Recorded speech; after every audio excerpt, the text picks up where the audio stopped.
Greetings, global gardeners. Guess what day it is? It's Monday again. Can you believe it? This has been a crazy week in the United States.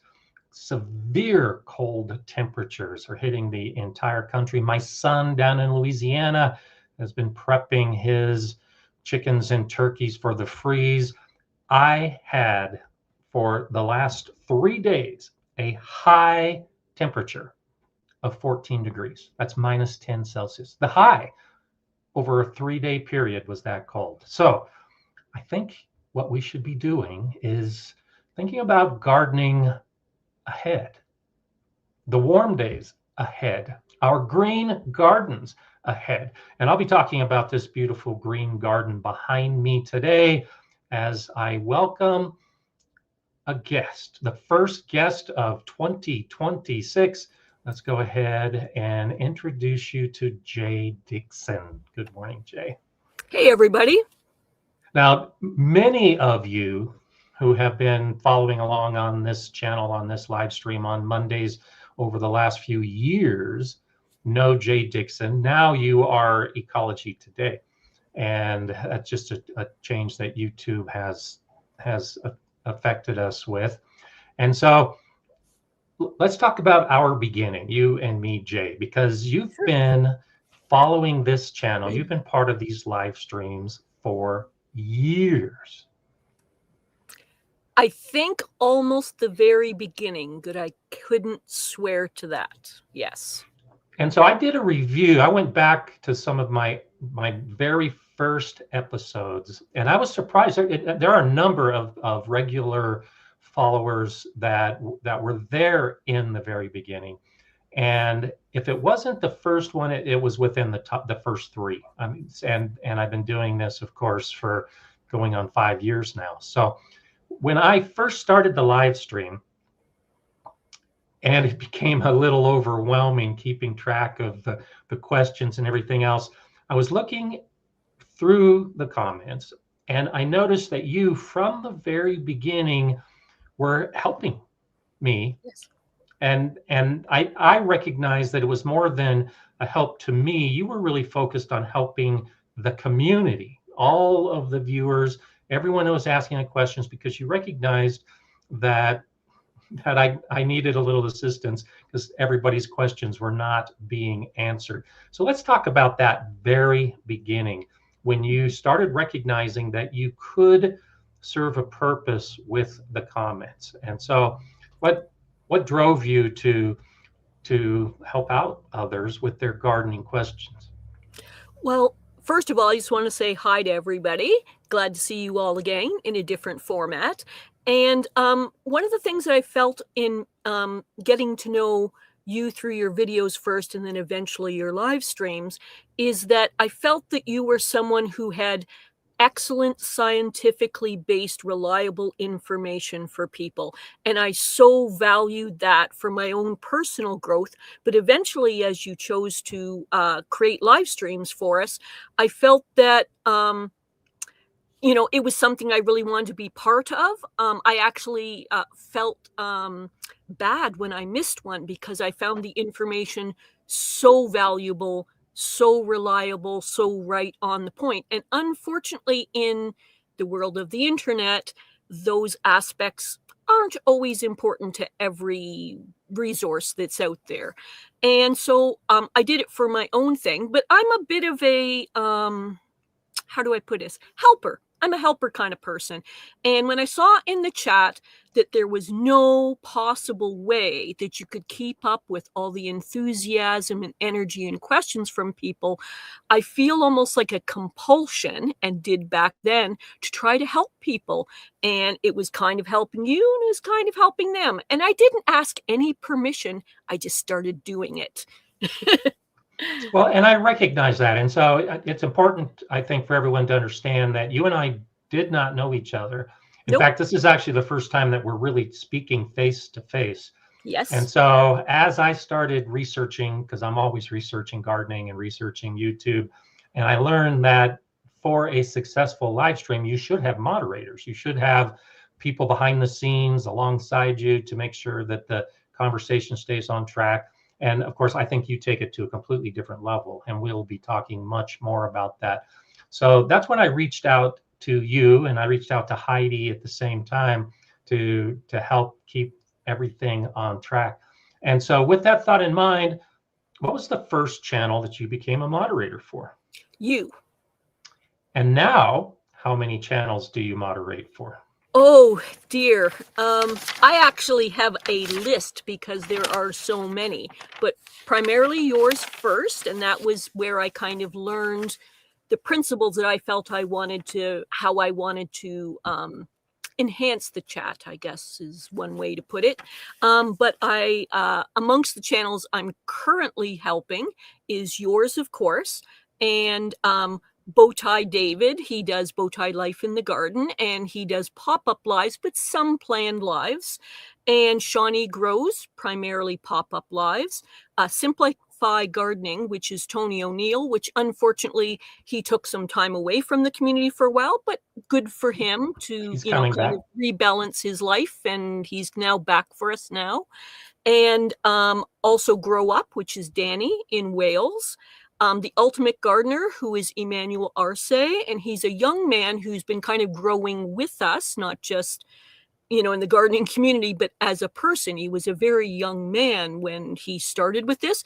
And periodically he takes times where he does planned lives, and then his life gets a little bit busy, and then he has a few pop-up lives. So I've been a facilitator for him throughout the whole time. And the one that I spend the most energy on besides your channel is Enoch, who does the Urban Gardener. And he is someone who we've kind of grown together as we've known each other throughout the years.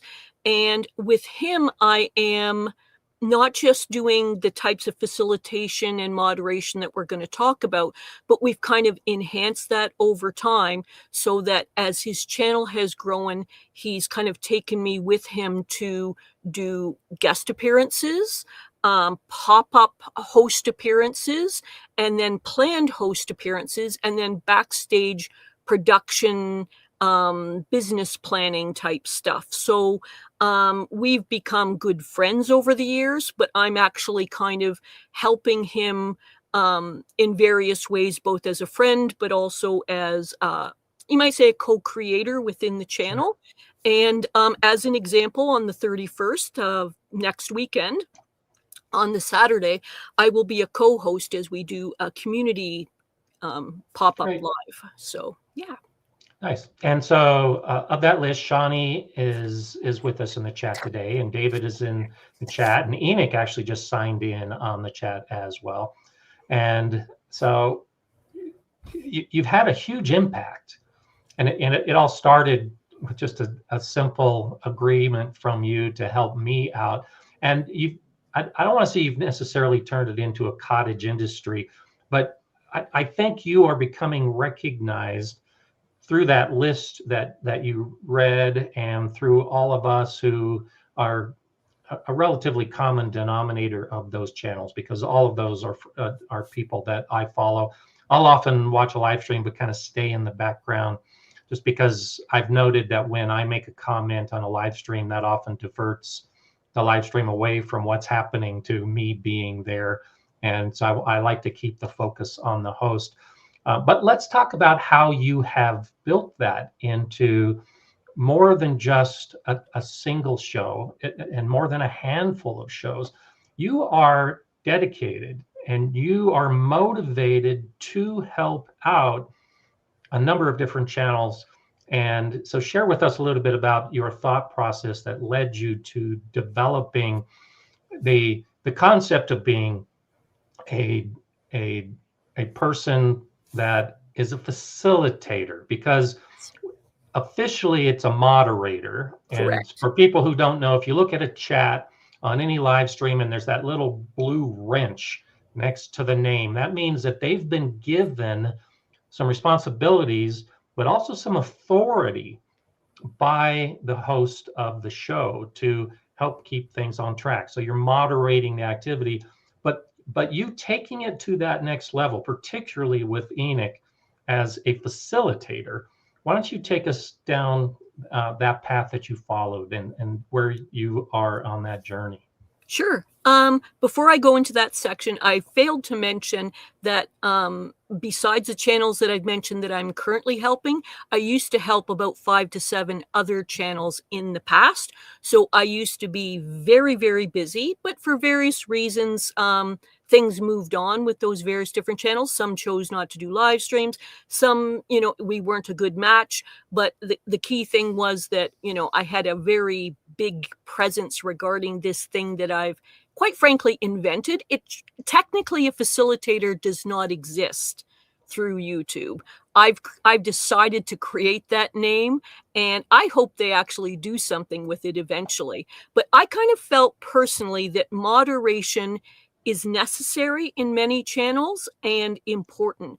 But I felt that in the gardening world, we all tend to be mostly friendly with each other, and heavy moderation is not really that necessary. It's good to have it when you need it. And so the host can focus on their duties, the channel owners can focus on their duties, to have someone who's going to step in and do the right thing regarding YouTube rules or any guidelines that the channel host has, and essentially we're the embodiment of it. But I'm a reluctant mall cop is what I am. I'm willing to do it so that it keeps the channel beautiful for everyone. So like a beautiful garden needs tending, so does a YouTube channel. And of course, the primary functions and the primary work is with the channel owner. But to have somebody else that can kind of come in and kind of tidy up around the edges so often, so, every so often, so that they can focus on their primary goals, what they're trying to do with their channel. Some of us are willing to be helpers, and that's usually a moderator on YouTube. And so you read the rules of YouTube, you try to make sure that you're following them as well as you understand them. And then if the channel owner has certain guidelines and things that they want within it, you try to follow those. But I kind of felt like a chat area in a live stream was an underutilized resource. I felt that it had so much more potential to be more. I wanted it to be more, and I thought, well, instead of pointing the finger of who else should make it better, maybe I should be the person to make it potentially better. And initially, I just kind of did it without asking permission and stepping on toes and whatever might have happened, in that because I feel such a strong sort of compulsion to have it be more. And really what I want is to try to have it be a better space for the channel owner, the host, any guests they might have, and for the people that show up in the chat area, people who watch it later on replay, but then also any some of them have sponsors or affiliates or things like that, so that I'm trying to basically make it a better experience for everybody. And I just felt that there was a number of functions and ways that I could do that. That's awesome. And so I agree with you wholeheartedly. This community, the gardening community in general, just tends to be well-behaved, supportive, and energetic about the topic that we have before us, whether it's in a live stream or the videos that are watching. And so as I review my previous streams and as I followed along on questions, just so people have an idea. And so as I look at today's topic in particular, as we're talking about moderating, and I'm just scanning around a little bit. So today, this is episode 284 Wow. of the live streams that we've been doing for all this time. So, and I do a little bit less than 50, but I aim for 50 a year. So we've been doing more than 5 years. In all that time, with the thousands and thousands of questions and comments that have popped up on the side, how many times have you really had to take any action? It depends on the channel. On your channel, probably a total of maybe 10 times. And I'm including in that 10 times when I did sort of a gentle chiding of someone, of going, oh, I don't really think that was quite necessary, could you this? And usually any of the regulars who kind of stepped slightly outside go, oh, I'm so sorry, I shouldn't have done that. So it's more like a friendly banter of, oh, and we've had to, I think maybe once a year, twice a year, there's some stranger who usually pops up who's looking for unnecessary attention, and you or I zap them, and that's done. So I love that because, quite frankly, again, like I said earlier, I'm a reluctant mall cop. I chose to be a moderator because I don't want disruption from the kind, helpful, beautiful community that we have. But because I don't have to spend much time putting on my security outfit and going around in my Segway in this channel and most of the other gardening channels that I help with, I wanted to spend some time and energy to make it a bigger, fuller, better experience for everyone in that chat area.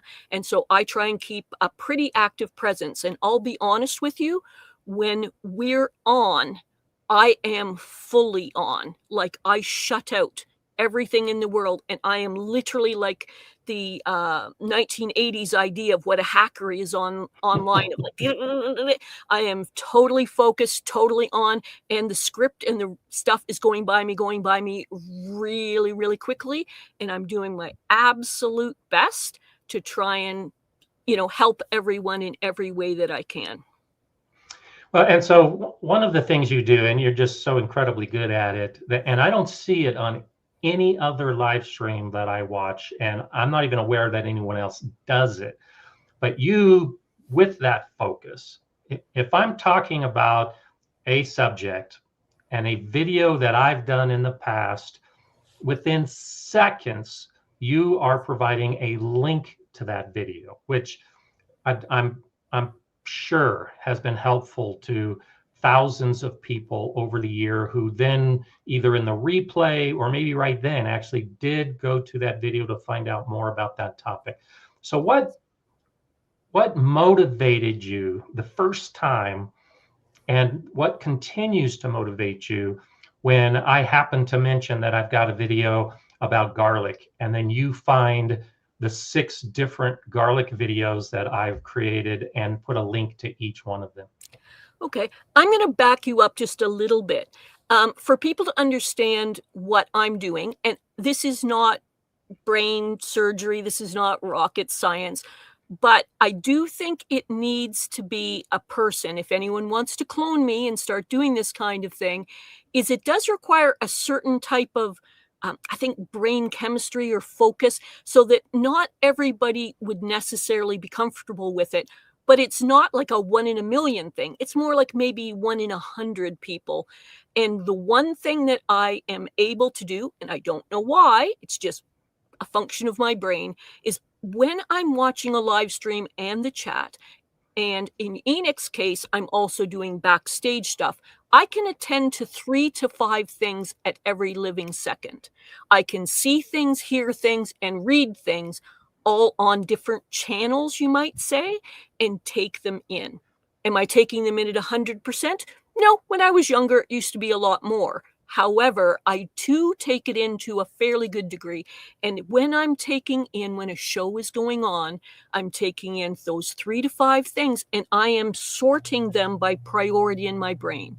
And mainly I'm trying to service and help the host and their guest, and trying to provide relevant, useful, educational material for the people in the chat. And I'm trying to make it as timely and correct as possible. And if I can enhance the channel by making a direct link to the discussion being had and a very good video that host or that guest did on that subject, I'm aiming to do it so that as soon as it's being said, I'm trying to locate it, link it, and so that when people in the chat are thinking within a minute or two during that discussion or soon after, hey, I wouldn't mind learning more about, you mentioned garlic, I'm thinking corn, why do you plant it in a square, etc., whatever the video is, I'm trying to find the relevant link. Now, some channel owners are a little concerned that that's going to pull viewers away. But what it tends to do, I think, and I don't see all the analytics, is that what it does is it enhances the people's idea that that's a person who knows what they're talking about and spent some real time on that subject. It is archived for me to find it. And often what the person does is they capture that link, and after the show, they go to become, more enhanced to enjoy that experience of your video that you did on that topic. And you in particular have a very excellent way of speaking so that you catch my attention, and you don't even necessarily have to say it directly, that you say, oh, and then a few years ago, I was talking about garlic, and the main thing I was talking about was planting. My brain, even though I'm focusing on 3 or 4 other things, my brain goes, okay, alert, reprioritize, reshift, and get to that, or finish what you're doing and quickly get to that, because I think the immediacy of the relevant link is very persuasive for people, and it's providing a service, because in my mind, we are educational and we are sharing, and you spent all that effort years ago creating that video. Let's reawaken it. Let's make it more obviously available to someone. That's awesome. And so Backyard Gardener Jay is asking a question about your setup while you're moderating. Do you just use one computer, more screens? How are you doing this? So are you popping back and forth on a single screen, or do you have a multiple setup? Okay. I don't have a lot of money, and I don't have a lot of space because I live in a tiny home. So my current setup is just an extremely basic, inexpensive laptop, and the camera that comes with it, the microphone that comes with it, and I'm just simply doing this. When I'm doing the more intensive work with Enoch, I am bouncing between the StreamYard side, which for those of you who don't know that's one of the platforms that people use to basically broadcast for us, because I'm doing backstage functions for him, and the YouTube side, and I'm bouncing between the two. When I'm hosting, it would be helpful for me to have more screens. I'm currently not a content creator, and I'm not likely to do it soon, because I'm extremely aware of all the pressures and difficulties there are to it. It's not a never, but it's not a no time soon. I really prefer to do backstage stuff and the occasional thing where I step up as a guest or a host. But currently my setup is about as cheap and basic as you could ever imagine beyond a phone or a tablet. Well, and so to the last question, what would you suggest for somebody? So if you could set it up, would you find it easier if you had a secondary computer with a secondary screen? Okay. Yes, it would be helpful. Right now, I sometimes have as many as 5 tabs going. And when I'm bouncing back and forth between what is going on in this screen, what I'm doing in the various tabs, and what I'm doing in the chat, it's a little busy. But the thing is, that means that I have to prioritize and simplify. One of the things that I feel very strongly that I like about you, and why I chose to focus on you and your channel initially when I was getting into gardening, is because you strive very hard to be accurate and scientific in your information. So I feel an equal responsibility that even though I put those links up and quotes up in information in literally seconds or a minute, I try to sort through very quickly several relevant sources of information so that I am not giving people inaccurate information. And I do appreciate that. And we'll be talking more as we proceed as well about your own gardening expertise and experience. And I so appreciate that from you, the knowledge that you're able to give. Dave had asked a question earlier about how you encourage the shy viewers, the ones who are kind of lurking in the background, or maybe make a comment and we don't see regularly, that's a big part of this community, of course, is there are so many of us talking, but at any given time, and so let me check just to see what the activity is happening right now. But at any given time during this stream, there are usually between 400 and 500 people that are popping in and out. And some of those are people, like already we've had 300 people that have popped in, but there are fewer than 300 people that are actually active right now. Yes. So how do you approach that as far as someone that is there but maybe not participating as much? That is something that I am starting to recognize that I haven't been caretaking as well as I would like. But one of the things I usually do is I show up in the live stream about 15 to 20 minutes before it starts. And I mention that it's about to start to anyone is there. And some people who feel the busyness of the show once it gets going is a little much for them, they sometimes show up early. And so we have a little bit more of a casual hangout kind of time if people want to have it. And so it signals to the host that I am there and reliable and, present. And it kind of lets people know who came too early and weren't noticing the time when the show is going to start. But for people who want to hang out in a more casual setting, we've got that. I try to, where possible, and I'm not perfect at this, so I try to greet each individual person if possible, because I feel very strongly that I'm doing this for the individuals that choose to make the time to be there with us in the chat, as well as, like I said, those other people and competing interests going on, in the fact that it's an actual live stream. In Enix now, we're choosing to do a thing called roll call, where we're specifically asking people to name themselves, their location, and what they've got growing on. And we're purposefully trying to make that sort of part of the thing to encourage people to be there.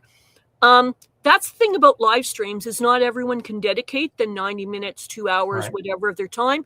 And it's an ebb and flow of people. So I try to catch people in the time that they're willing to be with us, try to give them as best I can the attention that they need about what's going on with their gardening questions primarily, but also sometimes we get a bit off topic about, what's going on in their lives. And I feel like over time, even though I haven't met people face to face, we've come to know each other in the gardening community, and I so value that. Sometimes I'll ask questions. If the show is a little slow or the guest is not getting enough, I will put out questions. Sometimes I'll have questions within the actual community, meaning within the chat, to kind of encourage people to think more deeply about the topic. Yeah, and that's good. And that's, I think your interaction generally in the chat is also helping people recognize that it is active, and it is that recognition that you're able to give. I try to highlight, of course, people and new people and questions that are appropriate to the topic. But you do a wonderful job of the hellos, being there ahead of time, but that continues through the stream. And I think people don't necessarily notice that, particularly the ones who have been viewing for a long time, that if someone pops on at the hour mark for the first time, you are often welcoming them at 2/3 of the way through the show. And so that's just fantastic. And I think for potential moderators and for potential facilitators, there's been a few comments that people are trying to learn from you in this topic in particular, that's what makes you the next level. That's what really makes you the GOAT of the facilitators on YouTube live streams, is because you are taking it to that next level. You're not just policing. You are truly facilitating and encouraging when it comes to those others. So I definitely want to highlight that and want everyone to recognize that is not the norm. Well, I'm Okay. trying to move things, pardon me.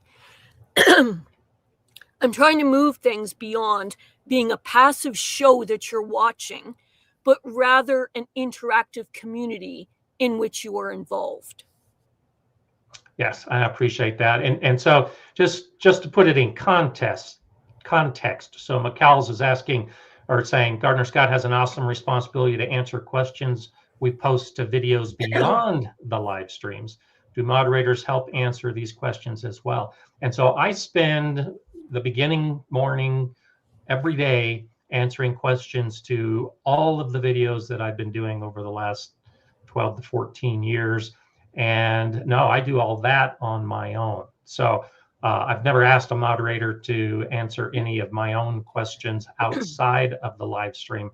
But I do rely on you and now Shawnee, of course, to help facilitate and help answer some of those questions. And so from my perspective, as I do the live stream and future live streams, that's what I am looking for, is the expertise, the knowledge, the experience, and the willingness to answer those questions that other people are asking. And so, it's not a slight at other moderators on other channels. It's just, I think that next level ability is what makes this channel stand out a little more than some of the others. And so, and you, of course, helped make that happen in the beginning. And I was extremely lucky to find you. Well, actually, there was a time period, and I'm not going to remember exactly when, but we'll call it about a year into me moderating / facilitating and sort of filling out how I can enhance the experience for people choosing to come to your live streams. Is a few people back then were a little reluctant to take advice from myself and Heidi, and they were really hoping to hear it direct from you because, of course, you are the expert. But realistically, time-wise, in order to have not just an educational show, but an entertaining show, you choose to not just have question, but rather a peaceful experience that is about gardening rather than just question as you go by. So we were doing our absolute best with our experience to answer, and still some people kind of were hesitant to take that information we were finding and providing for them. And you kind of called that out, and it was one of my most treasured moments in my life when you said, just a moment, folks, I just want to let you know that I am monitoring and watching the advice that you are getting from the moderators I have chosen. And I want you to know that there is literally almost never a time that I disagree with the type of advice they are giving. It is full, it is correct, it is proper. They are representing what I would have said if I'd had more time. And it is unfortunately limited in this live. And you said, some people want people who are only Master Garden certified. And you said something along the lines of, and I'm kind of paraphrasing because this was a few years ago, that you felt that we had an equivalent level of education and experience self-taught, and that it was fair that we should be answering those questions in the live. And I think it made a turn in how people appreciated the efforts we were making to try to fully and properly answer the questions for people. And I still remember you doing that. It was a very, it was a really poignant moment for me. Well, thank you for saying that. And because I truly believe that. One of the videos I made many, many years ago, and you don't have to look it up and you don't have to give a link to it, is about being a master gardener. And my concept is that the title master gardener is too often given to someone who goes to the extension office and takes the classes and gets a certificate. And some of the gardeners I know who know the least about gardening are master gardeners that have been certified, because they think that's the end That's the end Me of their too. education. That's all Me they too. know. Exactly. And to me, a master gardener should be at a completely different level. And so someone for you, and we'll use this as a transition to discussing some of our gardening topics today and about your gardening experience as well. You don't have to go to a class and take a test and do some volunteer work to get a certificate that says you're a master gardener, and then that's the end of your gardening journey. All of us have the capability to focus, learn more, experience more, and become so good that we have mastered the art of gardening. Maybe just one Yes. small topic. Like, for instance, you mentioned a little while ago about answering a question about why we plant corn in blocks.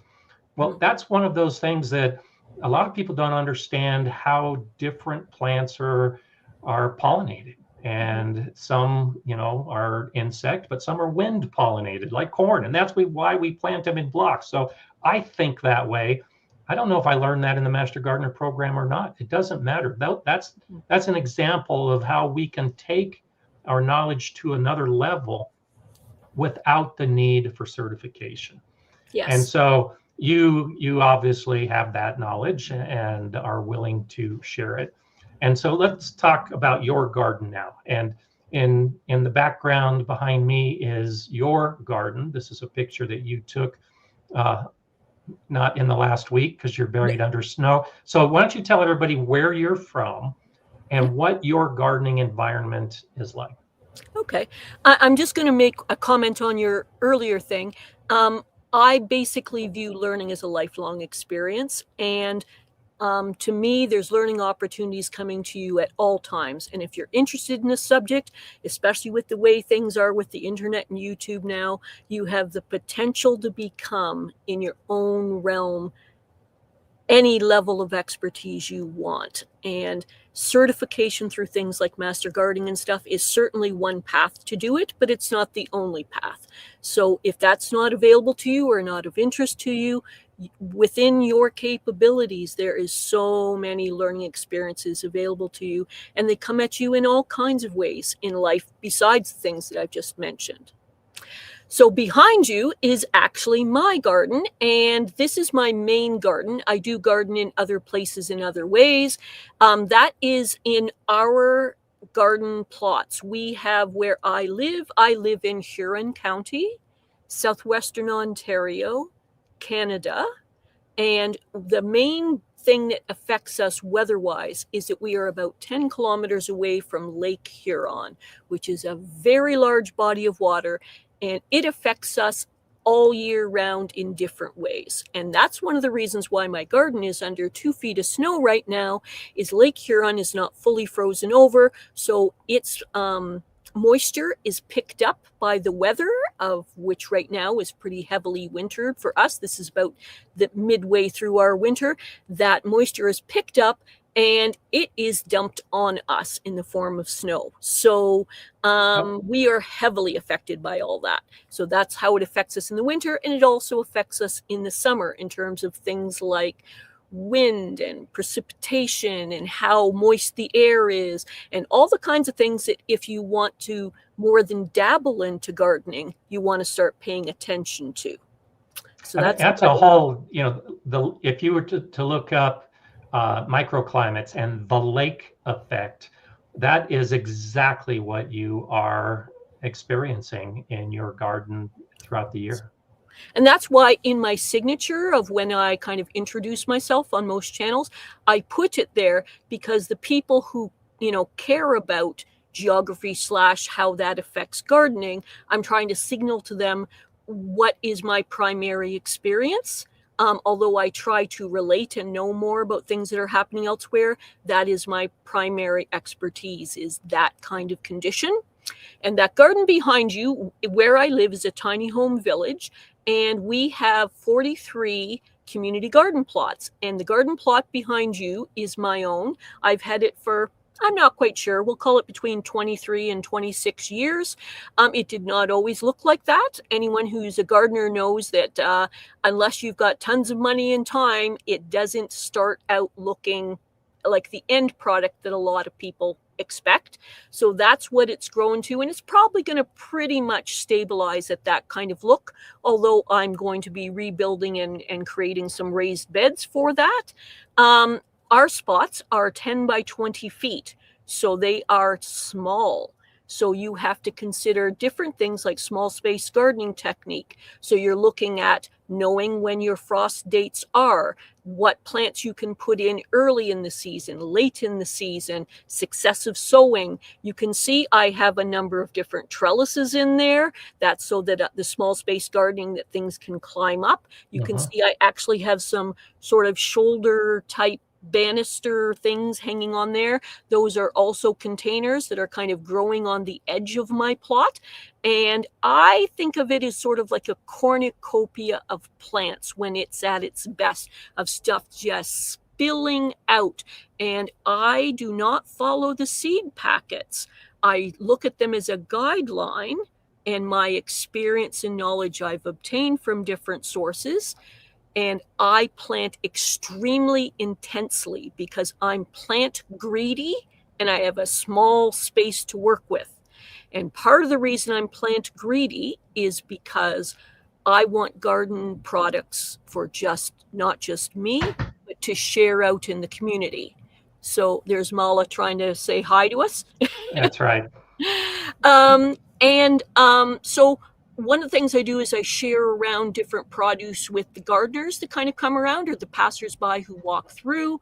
I also adopt usually about 10 families in my community who are in need, and I don't get too fussy about it, just if someone desires extra produce. But it's often people who are having a little bit of a struggle in life, and I do what I call curb mart. I take my excess produce, put it in my garden cart, and I deliver it to their homes. And it depends on what's available and how much I've got, but I let them sort of shop from that to decide what is useful for them for fresh organic produce that was usually picked within the hour.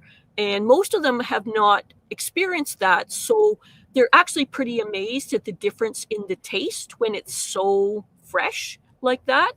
And then I also help the food bank and a seniors program as well with produce as I can, but I need to get a little better organized at that because it's such a tiny space to get the kind of quantities that are useful to them. It's a bit challenging.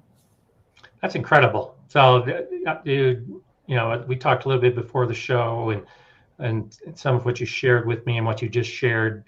I think it's clear to everybody just how much you care about your fellow man and trying to make all of our experiences better. So, kudos to you for that, because that is incredible. Within the gardening realm, as we talked about, you trying to grow as many plants as possible. And you've heard me say it before on live streams, and I do it in videos as well. The seed packets are a guideline. There's no reason why you put your lettuce seeds in and thin them out to 6 inches apart, but the rows are 24 inches apart. That it just continues to boggle my mind why seed companies have not figured out block planting. But yes, we can save that for another discussion. So the lake effect does dump feet of snow in your area, but it also tends to moderate the temperatures during the shoulder season. So correct. How long is your growing season? Okay, well, technically, because of course we're experiencing climate change, my last frost date is around May 15th. It used to be a little bit later in May, and it's around October 15th or the end of October. So it's around that time period for it. And when I first started gardening, like most gardeners, I kind of somewhat went by that. But the vast majority of the gardeners that I encounter in real life within the garden plots are very traditional gardeners. They don't tend to explore gardening very much in terms of learning or pushing the limits or doing anything different. So I get a little bit of a side eye with some of the things I do. For example, I was the first person to ever put trellises in. And that was a little point of like, oh, what are you doing? But if it's a little hard for you to see in that picture, but the trellises that are at the sides are very slender and small and located so that they shade my garden and not anybody else's, and in such a very minor way. And the ones at the back, when I put them up, I actually made sure that they shade the path for the whole day and not any of my neighboring plots, so that I'm not creating any shadow sun access issues for anybody else. And that was very conscientiously thought. And another thing that's not immediately obvious, but people have learned by asking me, is that virtually 99% of everything you see there is reclaimed. It is not new products. It's things that I got out of scrap metal yards, things that I got from other gardeners that said, hey, can you use this? This is broken. I go, okay, I'll cut off the bad part. How do I adapt this? So like the fencing, the gate, the trellis, the metal trellis, the trellis along the side, the garden beds themselves and stuff, virtually everything was salvaged. So it was either free or really close to it. That's fantastic. And that is a good lesson, I think, for others, particularly new gardeners, to learn that you don't have to do it all at once. 6 years ago, 6.5 years ago, when I moved into this house, I set a 5-year plan for my garden, and I'm still a year away. I'm not going to complete my plan or even be close to it until the 7-year point. And that's the approach I take as well, is you just add what you can when you can afford to do it, when you have time to do it. And you can develop that plan well in advance, but you don't have to put it all together and make it all happen at once. And I'm glad you said that you treat knowledge as a daily activity. If we're not learning something every single day, then we should just call it into it, because that's one of the best things about life, and I think one of the best things about gardening, because you can never know everything there is to know. And so to be the first with the trellises, so now with these traditional gardeners around you, how many of them are using trellises? It's growing every year. And the thing is, it's not just trellises, is gradually as the years and decades have gone by, is people who were kind of side-eyeing and maybe a little gossipy talking about me, but not directly talking to me because I was doing stuff that was a little unusual. Gradually, as time has gone by, more and more people are approaching me, and knowing that I'm an open person to share information, to try to help someone, they'll kind of come by and go, oh, I noticed that you plant garlic. Can you tell me a bit more about that? And one of my standard statements are, because I'm an extremely chatty person, to some people's peril, is that I say, do you want the 30-second version, the 3-minute version, or the 30-minute version? And people go, there's 30 minutes to know about garlic. I said, there actually is, but I'm not going to push that upon you now. How does 3 minutes sound? And if you find that interesting, we'll do more. And then so I explained to them about, and of course you and I can go into a heavy duty garlic talk right now. And That's it's right. Not that I know everything about garlic, but I certainly am trying to enhance and learn more all the time. And I certainly have enough to try to help a beginner. And so I do different things like I help other garden plots, people who are struggling because they're seniors, they're disabled, maybe people who can't be there all the time. So I've sort of developed a bit of a reputation within the garden plot as the go-to person for information, for help. I actually salvage materials so that people who are, we'll call them economically disadvantaged, but yet got a garden plot, I say, oh, you actually need to fence this garden as you're starting. Well, first of all, when new people come in, I'm the person to welcome them, even though it's unofficial. Welcome to the garden plot. Has anyone explained to you how things work with the sheds, with the equipment, with the water, how things work out here and stuff? And they're like, oh, no. And I said, well, would that be helpful? And they go, yeah, tell us about that stuff. And then eventually it comes around to why they would need to fence in our area. And then you can see some of them, you can kind of read on the faces after the years go by of like, ooh, fencing, they kind of, if they're total newbie gardeners, they're thinking their 4 packets from the dollar store is all that they're going to have to kind of do. And they're sort of right and they're sort of wrong. Do you know what I mean? They're correct, but they're not likely to have full success unless they get help. So one of the things I do each year is I try and do what I call adopt a newbie. So I pick out 1 or 2 people who are totally, we'll call it green to gardening.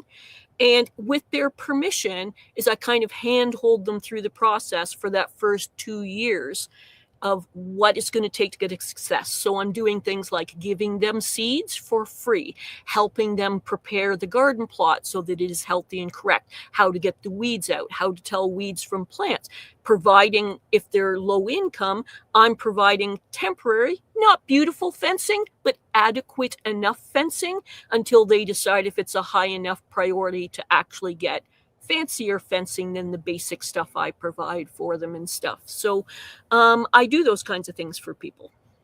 That's fantastic. That's fantastic. And if you're happening to just be joining the show, I'm talking to Jay Dixon, who has been a moderator / facilitator on the Gardener Scott live stream for years now.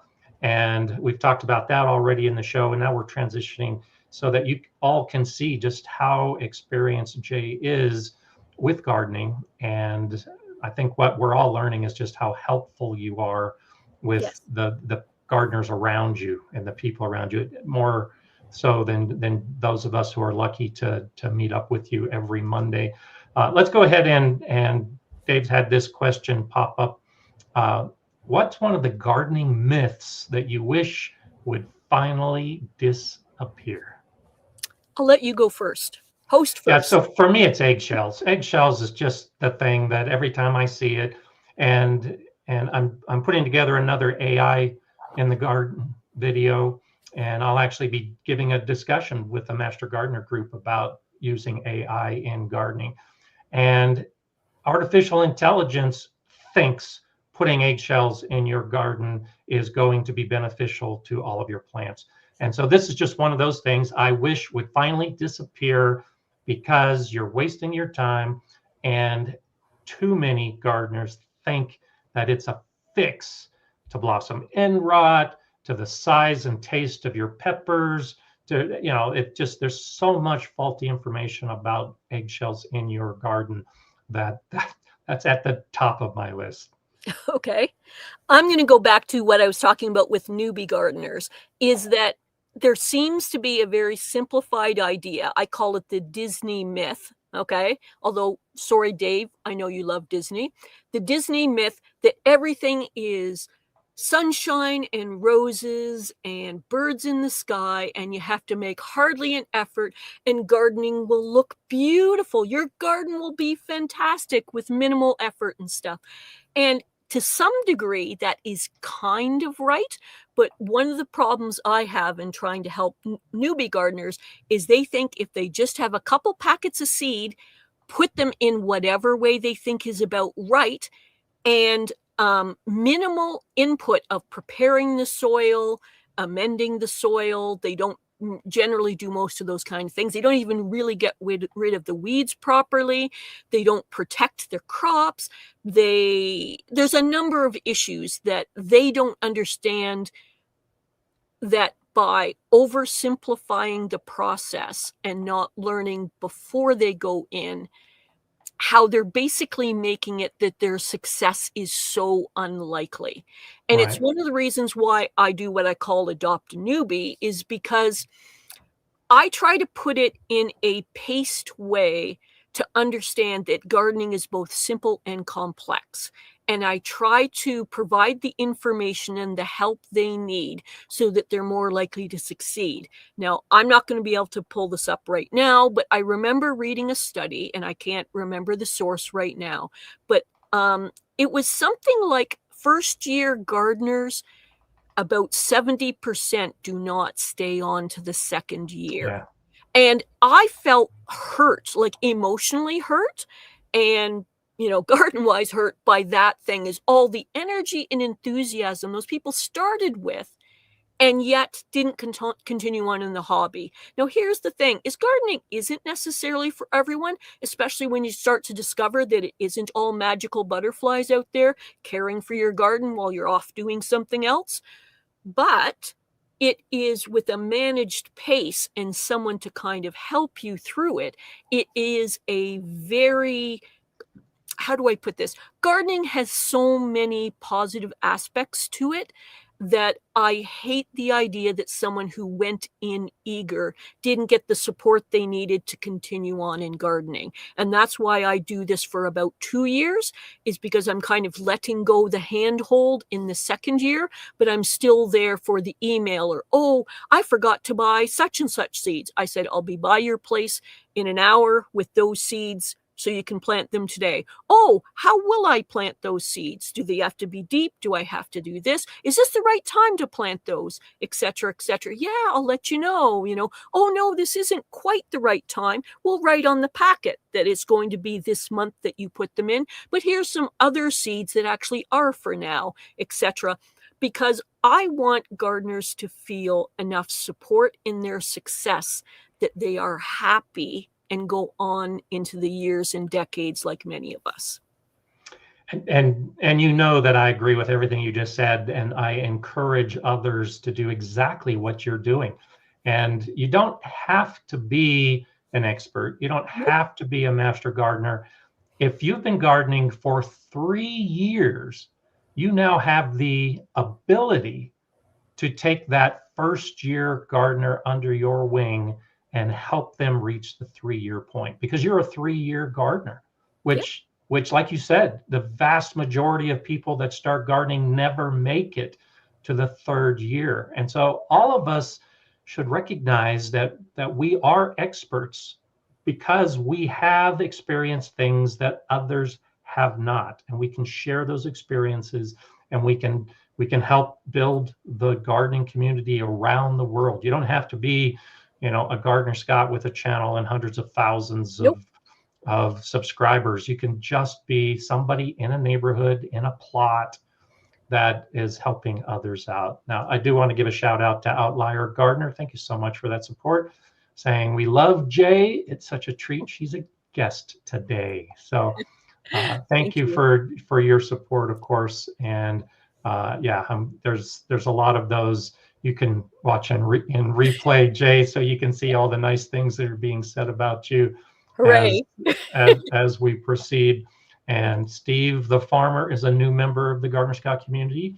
Great. And for those of you at the training and collaborator level, we'll actually be doing a members only live stream a few minutes after this one today. So that's awesome. Thank you for being here as well.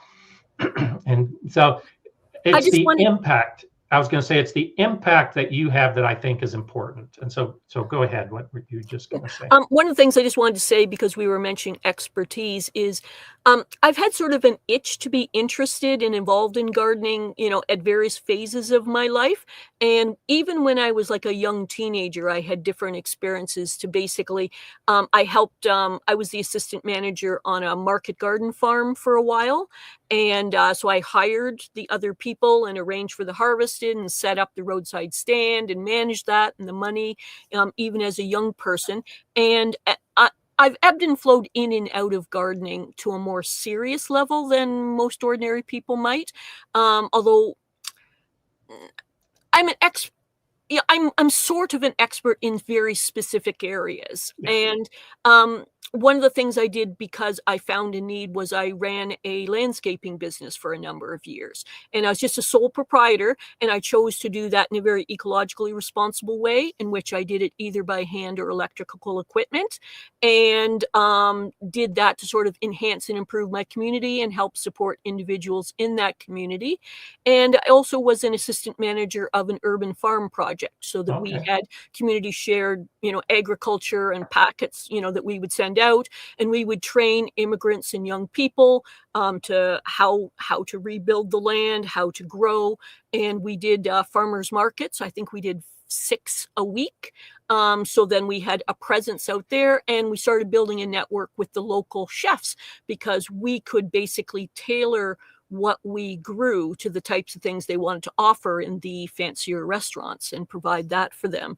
So I've done a whole range of different things, but to be honest with you, the thing that I actually really am most passionate about is this kind of thing, because I'll be honest with you, I don't have a lot of money myself. I'm in a rural area, and I'm also multiply disabled. And having this backstage function to basically help support the individuals in the chat, the channel owners, the guests that show up on the shows, to me is a real pleasure. And I really do get excited before every show, even though I've been doing this for years. It's interesting you say that, because so do I. I mean, I get excited before every show. Yep. I look forward to it. When I say every week that I'm excited to be here, I'm excited to be here, because that's an aspect about this gardening community that we can all share in. And you also raise another good point, that you don't have to be the person in front of the camera. You don't have to be the one that's teaching a class or making a video. You can be very supportive within your community in the background. And you know that I talk a lot about my gardening club, and probably no surprise, I'm one of the most vocal people when we have discussions in my gardening club. But there are dozens of people in my community who are saving seeds and sharing them. They are offering for new gardeners to come visit their garden just to see how they do it.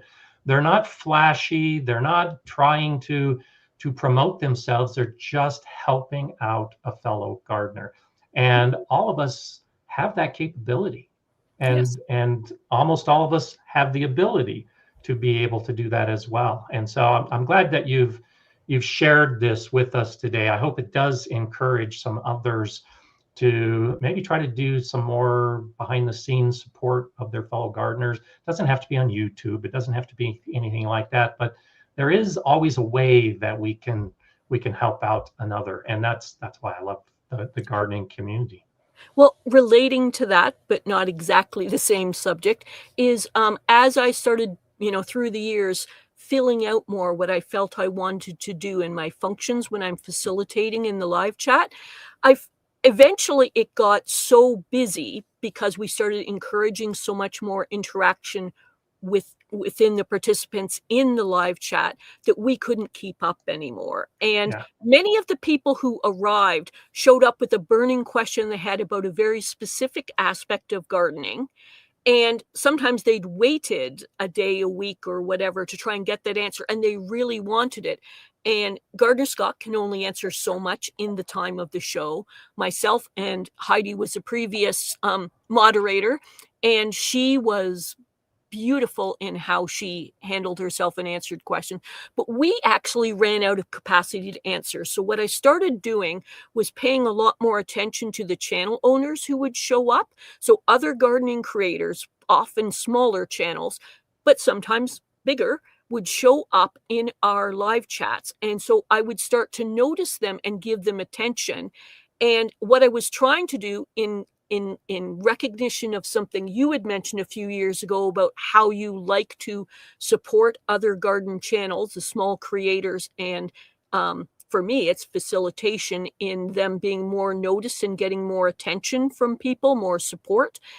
They chose to come and hang out.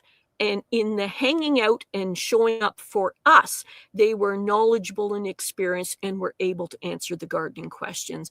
And boy, did that help us out, because eventually we got so lively in the chats that we had no capacity for answering questions as correctly and timely as we wanted. But I would monitor and see so many excellent questions and so many excellent answers. And that's how we sort of had a turning point where this became much more of a supportive community. And I love it. I love it too. And I'll give a shout out to Tony at Simplified Gardening, who is excited 18 years on. It's that important. And that's a good example. Tony has hundreds of thousands of subscribers and hundreds of videos, and I've said many times he's the busiest working person I know, and he finds the time to join us and share his information as well. So that's what's so special. And of course, everyone that I've mentioned up to this point that was on your list of channels you've helped out who are here today as well. And a shout out to Steve the Farmer, who has gifted 10 Gardner Scott memberships. That's fantastic, nice. Steve. That is a wonderful gift to give. For those of you that don't know, there is a membership opportunity, and so that membership in the Gardner Scott channel gives you extra perks like members only videos, depending at the level you're at. There are other miscellaneous perks along the way, completely separate from this. I've actually had some blowback from people who think I'm selling out and trying to do all of this for money. No, it's more of a focused opportunity, because there are so many questions that pop through that when I do the members only live streams, it's a much smaller group. Every question gets answered. Every topic that people want to discuss is going to be discussed. And I can't do that on an open live stream like this with hundreds of people popping in and out. You know, that each of the live streams end up being seen by a few thousand or more people. And I just can't give the personal attention that I can to the members. And so I thank you, Steve, for that. And Mushroom Snail is a new member as well. So that's a nice thing that I like to offer to the people who are watching it. And I think it's fun. It is, like you say, it's the building of the community. You know, Urban Gardener Enoch says, I love hosting our show too. I look forward to seeing all you guys every week. This has grown. You know, Tony and I are kind of the OGs. We've been doing this for well over a decade and a half, each of us. And every time somebody that we talk to, somebody that we encourage, starts a channel and gets that channel going, it does develop that enthusiasm like Enoch has, and that you are helping to facilitate, literally, really does help the whole community at large become better, become more knowledgeable, and become more willing to assist people like you are in your 2-year mentorship program, essentially, that you're doing. So I think that's just fantastic. And yeah, Bettina says very generous of Steve the Farmer. Thank you so much for that. And so Roselle Jam says, yes, Jay, you did that for me. I don't recall what you did, but you gave me the impression you are so helpful and kind. And so I think that's important, that your behind the scene work really lets us all know that you are helpful and kind, but it really does help promote this overall community. And I think that's important. Well, one of the things I wanted to mention about that is that many people for years have been pushing that perhaps I should have my own channel or do more hosting and things like that. And I do a small amount of hosting for the Urban Gardener, and some of it's pop-up stuff and some of it's planned stuff, but primarily it is his channel. But gradually it's grown to have more and more helpers and aggregators and guests, including yourself, who's a monthly guest on his show and answering questions there. But one thing I just want to touch on for the moment before we go to the next question is that in the online world, it's really easy to see a person as just a presenter.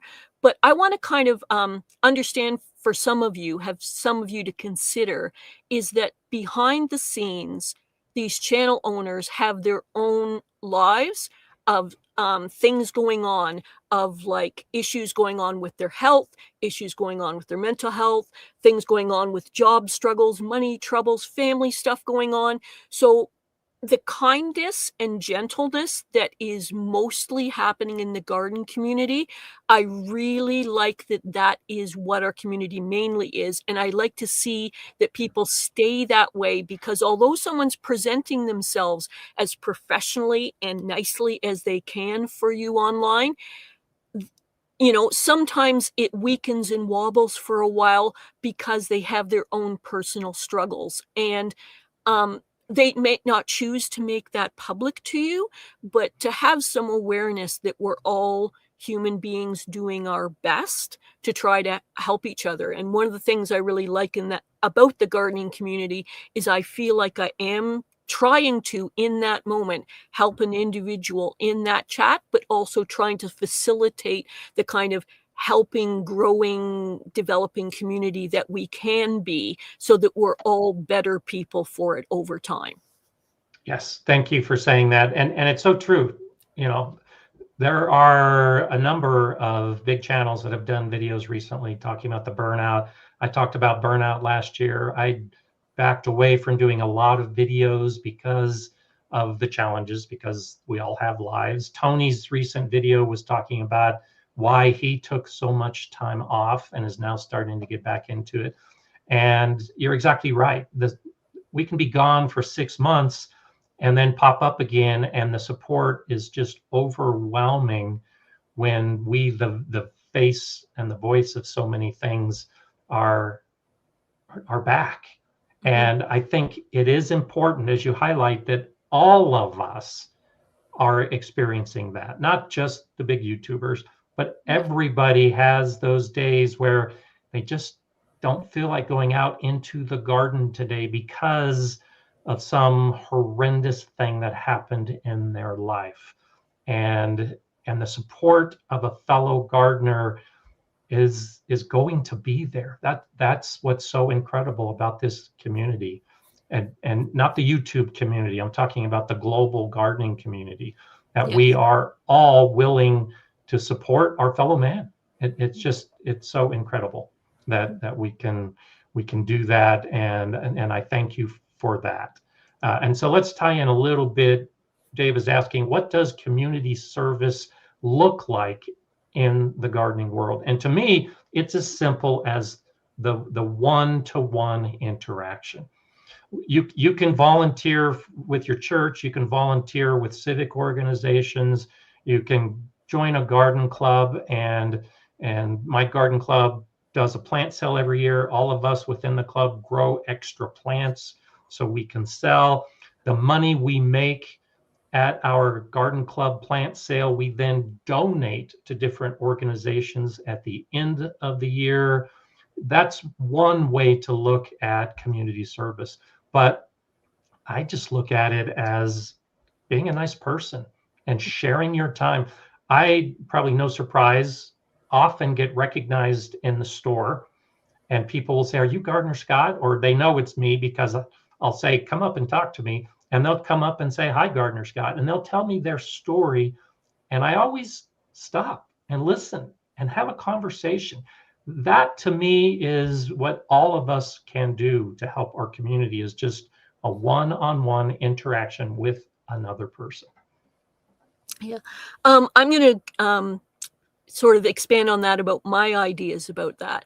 Is Absolutely. I look at, as we work our way through our lives every day, every week, having our own strengths and weaknesses, our own struggles and distractions in life, to me, throughout every day, every week, opportunities are laid out in front of you.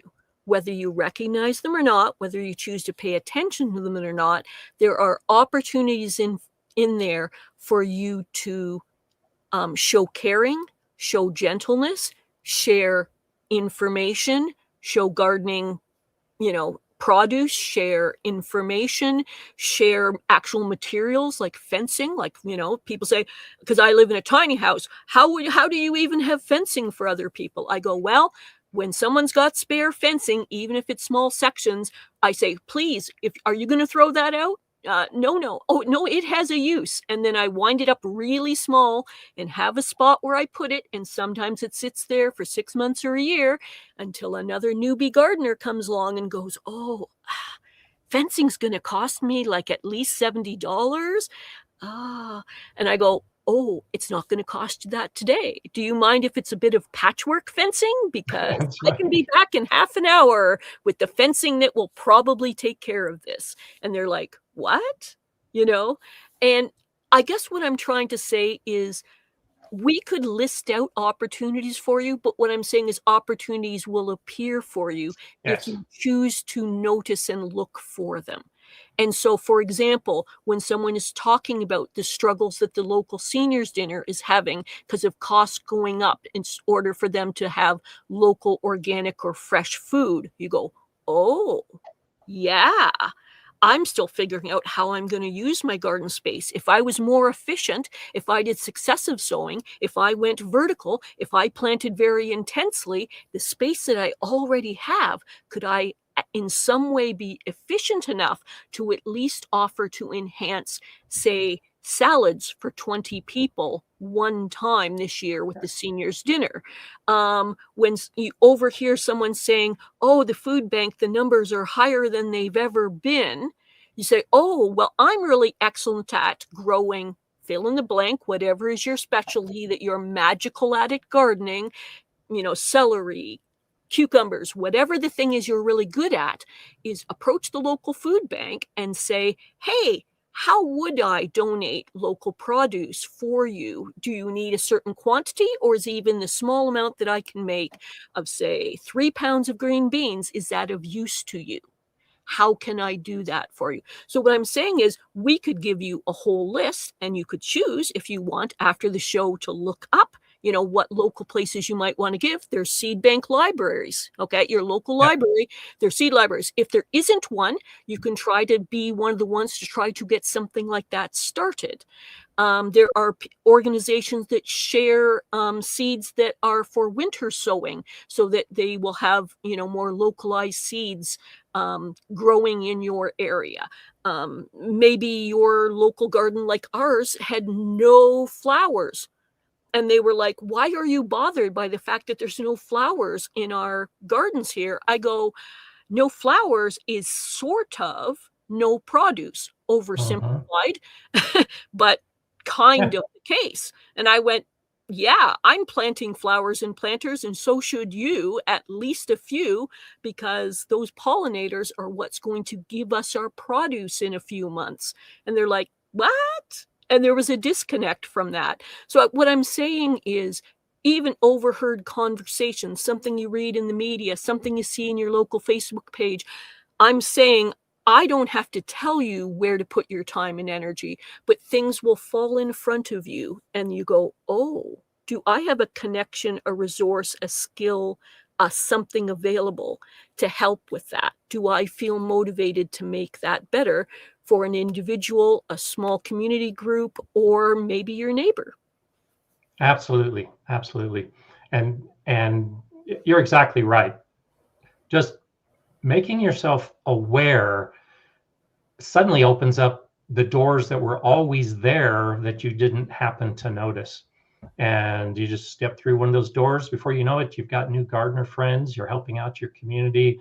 So absolutely, it's just making yourself available and aware. The opportunities will present themselves. And that's one of the reasons why when Enoch started saying, hey, Jay, would you be interested in helping with this or expanding that? So what he's done over time as his show has grown and expanded, he's got more and more affiliates, more and more contributors, more shows actually happening. It's a lot to take on, and I'm a willing person. I'm willing to learn. I'm willing to expand what I'm doing, and over time I have uh, gained skills that I didn't even aware existed before. Absolutely. And so Big Will Dog kind of asking along those same lines is what is the biggest takeaway you've received being a facilitator for so many gardeners? And then, of course, loves you, Jay Bot. The biggest takeaway. In the actual chat areas, even though it's a very limited amount of text, it is only text, that if you focus and think about it, there are so many ways that you can make it a more enhanced experience for the host, the guests, and the people in the actual chat than you would ever think from just typing out, which is essentially kind of like a text to people. And because I'm a moderator, I can do the live links to more information. That one of the things that sort of charmed me lately is that I'm starting to get copycats without people necessarily approaching me directly, is that people are finding value enough in what I've done in these things that they're figuring out their own way to copy and do what I do. And as best I can tell, and I can't state this as a fact, it didn't seem to exist before I started doing this. And of course, I'm only looking in the gardening community because, quite frankly, Right. I'm quite busy there. But I actually am very charmed and pleased to see that numerous people have found enough value in this that they've created the time and the space to start doing at least some aspects of what I do in their own chat areas. And I love it. Yeah. Well, that's the sign, the indication that you really have made a difference, because people recognize that, oh, I need that to do that too. And what template are you going to follow? You're going to follow one that has obviously been successful, especially for multiple channels. So I can't say enough, and I apologize for not saying it more on a weekly basis, but you really have made a big difference to so many people doing so many things along the lines. And Robin says copy is the best form of flattery. And yeah, it's laying the groundwork. And I had said, at the beginning that I haven't seen this happening on other channels, but yes, that's not entirely true. The little that I have seen is basically a mirror of what you're doing. So I didn't see it before on other channels until you started doing it. And I think that's an important way to look at it. Now, you had mentioned the possibility of putting together a program or putting together some type of guidance for others. And so I'll kind of pose this out to you, since there are other creators on the chat right now, and you're a guest here, and you've been a guest on some other channels as well. Yes. You don't want to be a creator. You don't want to be making those videos, but would you be interested if you do come up with some type of how to be a YouTube facilitator, to maybe have one of us help get that information out? Yeah. What's basically happened is I've had a number of people ask me to be a creator, okay, as many of you here in the chat are. And part of the reason I don't do it is because of my own personal limitations. But also, I'm extremely aware of the stress and pressures it takes to be a content creator on a consistent, high-level basis. And I don't think I have it in me to do that day after day, month after month, year after year. It is, for those of you who have not done it, it is a really daunting process when you've got other stresses and pressures in your life. Okay. And for now, at least, I have no interest in doing that. It's not no forever, but it's certainly not, it's no for the near future. So I prefer to be more of a backstage supportive cast member kind of thing to help facilitate things. But I have had some people requesting for me to create basically some kind of guide for people to consider doing what I'm doing. Because quite frankly, like I said, this is not rocket surgery, but it is a specific mindset and a certain set of tasks to do it the way I do it. And not everybody has to do it my way. Go freestyle after you've kind of learned from me. Absolutely fabulously. Love to have that happen. Maybe I can learn from that. But there's a chance that in the future I might try to create some kind of framework or guide for those people who find value in it. Yeah, and I think that would be beneficial. So, no doubt that you would find some interest in that. Now, you are aware, I know, that this is not a career path for anyone. It is just something that you have to have that desire to help somebody else at the sake of your own time and energy. And gardeners tend to have that, but The general populace doesn't necessarily, or isn't necessarily, as willing to give of themselves so much. So certainly no pressure on you to ever create such a thing, but this discussion, I think, has probably helped a lot of people see what it is that you do, what it is you've done, and maybe a few of them might be interested. I wouldn't be surprised after people watch this live stream, and especially on replay, if you don't start getting some questions about people or from people wondering how they could maybe potentially help some of the channels that they might be interested in. So Yes. it's going to be a good legacy.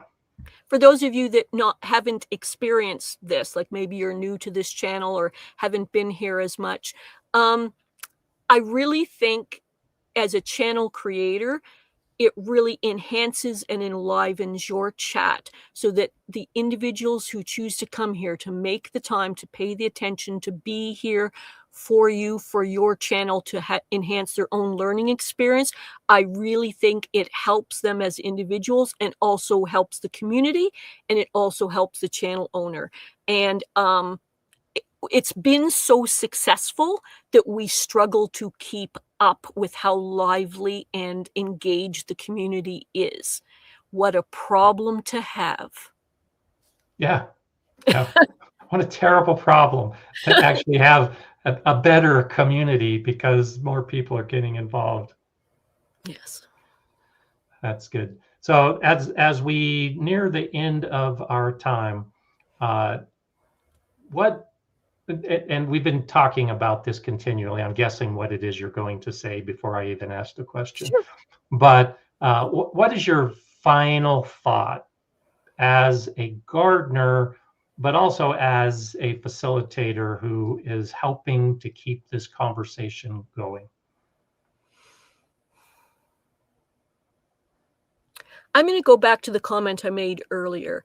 Is in my mind, opportunities come to you every day in front of you, but you're busy in your life for your own reasons and you don't necessarily pay attention to them or see them. But there will be people who are trying to reach out to get help, but you're kind of busy in your own life and kind of going right by so you don't notice. Or within this community online of someone who's kind of struggling with something within their channel, within their own gardening experience, etc. And there's opportunities for you, because a few people have labeled me as like a helper person. We are all potentially helper persons. Even if you have a busy life, some people out there can use your skills, your expertise, your patience to help them through an experience. And maybe it's not directly gardening. Maybe it's an emotional thing. Maybe it's a financial thing. Maybe it's some kind of providing gardening products. Sometimes it's, the willingness to do seed.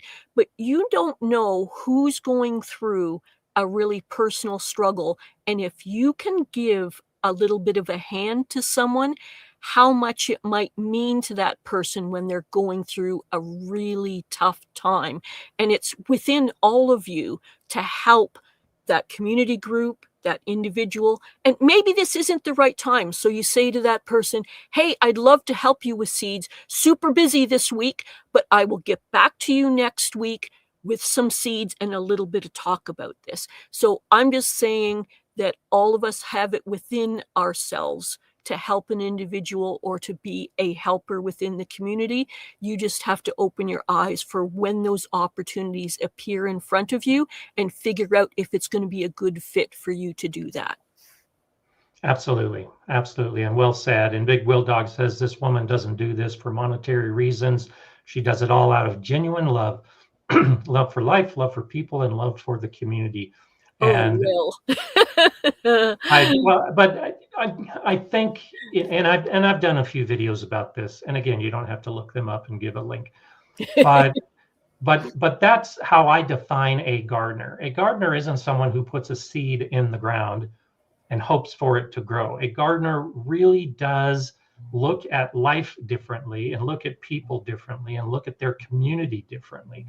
And I'm proud to call myself a gardener because I have that mindset that was developed by putting seeds in the ground and by having all of the struggles that all of us have in the garden and all the lessons that we've learned and all the knowledge that we've gained, and then the sharing with others of all the turmoil over all of those years. That's what makes a gardener. And you are definitely a gardener, Jay Dixon. And I thank you for your time. I thank you for being here today. And you can, again, look at all of the comments after the fact to see all the appreciation that everybody else has for you. So I'm going to go ahead and end with your final words right now. Yeah. I just want to say, as gardeners, we're entirely focused on plants for the most part. The growth is not just in the plant, the growth is within you as well. Thank you. And so I look forward to seeing you back next Monday behind the camera. And I thank you so much for being willing to be with us today. Thanks, everybody. So long, Jay. So you got to meet Jay Dixon. She's a wonderful woman, as you can see, and she is an important part of my show, so many other shows. If you didn't see it from the beginning, by all means, go back and catch it from the beginning. If you're watching on replay, let me know what you think in the comments below. And thank you to Shawnee, who became a moderator last week, and then this week was solo in the activities. You did a great job. I've been seeing how active you have been. So thank you, Shawnee, for all the work that you are doing today and will continue to do. So if you're thinking about being a moderator, take some of Jay's important words to heart and move forward with that. And if you're new to gardening, take some of her words to heart and keep moving down that gardening path, because it really does lead to just a wonderful life, because it does help make you a wonderful person. I appreciate all of you being here today. Thank you all so much for the support that you give me, and of course the support that you give Jay. And I'll be back next week, same time, same channel. We'll talk another gardening topic, and I hope to see you all here then. With this cold weather and snow and everything else happening, I hope you stay warm. But even when you're not outside with a seed in the ground, enjoy gardening. See you next Monday.